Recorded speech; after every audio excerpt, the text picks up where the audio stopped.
সুখ বাহিরে নাই, ব্যক্তিতে নাই, বিষয়ে নাই, ধনে নাই, স্ত্রী পুত্র বিত্তাশ্চর্যে নাই। সুখ আছে অন্তরে, আপন আত্মায়, আত্মাই আনন্দস্বরূপ, বলেছেন স্বামী প্রণবানন্দ। ভারত সেবাশ্রম সংঘের মেয়েদের যে সবচেয়ে বড় আশ্রম, সেটা হৃদয়পুরে অবস্থিত, আর সেখানেই শুরু হয়ে গেছে বার্ষিক অনুষ্ঠান, প্রণবানন্দের জন্মোৎসব। আজ ত্রিশূল স্নান, চলেছে বর্ণাঢ্য শোভাযাত্রা।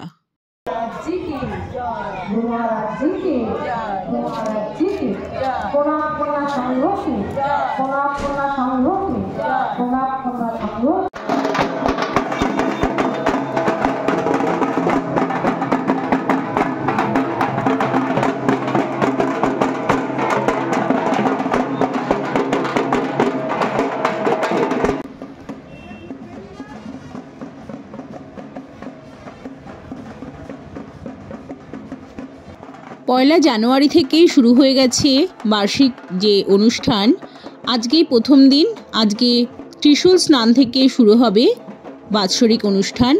এখন আশ্রমের সমস্ত মামনিরা, মানে সন্ন্যাসিনী যারা, তারা সমস্ত চলেছে, সমস্ত শিক্ষার্থীরা যারা এখানে টিচার আছেন, যারা এখানে পড়ান, যারা পড়ুয়া আছে, যারা এখানে ব্যায়াম শেখে, মানে নানান রকম। এখানে তো শুধুমাত্র পড়ানো হয় সেটা না, এখানে এটা হোস্টেল আছে, এখানে আবাসিক থাকে অনেক দুস্থ যারা, যাদের মা বাবা তাদের খরচ চালাতে পারে না, কিংবা কেউ স্বেচ্ছায় আসে।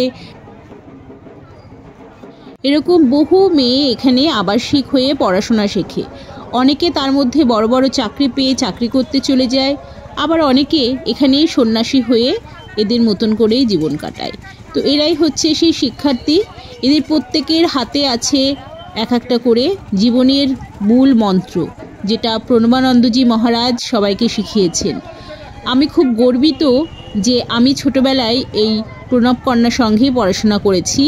আমি ক্লাস 8 পর্যন্ত এই স্কুলে পড়াশোনা করেছি, এবং এখনকার দিনে হয়তো অনেক ইংলিশ মিডিয়াম গজিয়ে উঠেছে, আমরা আমাদের নিজেদের ছেলে মেয়েদের ইংলিশ মিডিয়ামে পড়াচ্ছি, কিন্তু এখানে শিক্ষা আসল মানুষ তৈরি শিক্ষা, কোনো পুঁথিগত বিদ্যা না। আমাদের ধর্মকে জানার শিক্ষা, স্বাস্থ্য শিক্ষা, কিভাবে সঠিকভাবে স্বাস্থ্যকে রাখা যায়, সঠিক মানুষ হওয়া যায়, সব কিছু শিক্ষা কিন্তু এই ভারত সেবাশ্রম সংঘের স্কুল থেকে পাওয়া যায়। আজকাল কোন স্কুলে ছেলে মেয়েদের রামায়ণ, মহাভারত আর গীতা পড়ায়? এই ভারত সেবাশ্রমে কিন্তু এখনো পর্যন্ত গীতা প্রত্যেক দিন, মানে প্রেয়ার লাইনে দাঁড়িয়ে গীতা পড়তে হয়। তার সঙ্গে শান্তির মন্ত্র।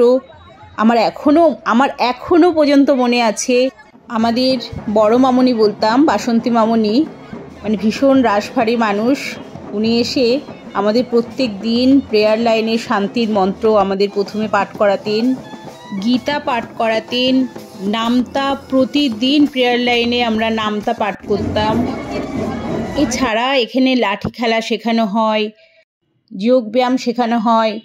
এখান থেকে আদ্য, মধ্য, অন্ত, রামায়ণ, মহাভারতের এই 3টে পরীক্ষা হয়।